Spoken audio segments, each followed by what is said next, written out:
দুই বোনের গল্প নিয়ে আসছে আরও একটি নতুন ধারাবাহিক। Acropolis, tent cinema, magic moments, SVF এবং জি বাংলা প্রোডাকশনের পর এবার আসছে ব্লুজ প্রোডাকশনের নতুন ধারাবাহিক। দুই বোনের গল্প নিয়ে আসছে এই নতুন ধারাবাহিকটি। বর্তমানে ব্লুজ প্রোডাকশনের আন্ডারে চলছে জি বাংলায় জগদ্ধাত্রী এবং স্টার জলসায় গীতা এলএলবি। এই দুইটি ধারাবাহিকের পর এবার সান বাংলায় নিয়ে আসছে ব্লুজ প্রোডাকশন নতুন ধারাবাহিক।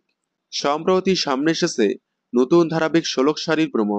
ষোলক শাড়ি ধারাবাহিকটি কোন প্রোডাকশনের তা এতদিন জানা না গেলেও অবশেষে জানা গেল ষোলক শাড়ি ব্লুজ প্রোডাকশনের। এই ধারাবাহিকটি তাঁত শিল্পের উপর নির্মিত হতে চলেছে। ব্লুজ এর আগেও তাঁত শিল্পের উপর নির্মিত করেছে আঁচল এবং ত্রিশূল। এবার আবারও তাঁত শিল্পের উপর দুই বোনের গল্প নিয়ে আসছে নতুন ধারাবাহিক ষোলক শাড়ি।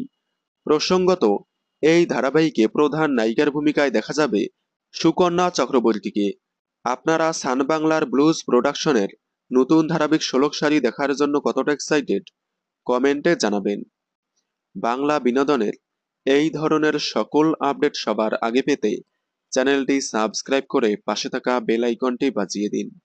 ধন্যবাদ।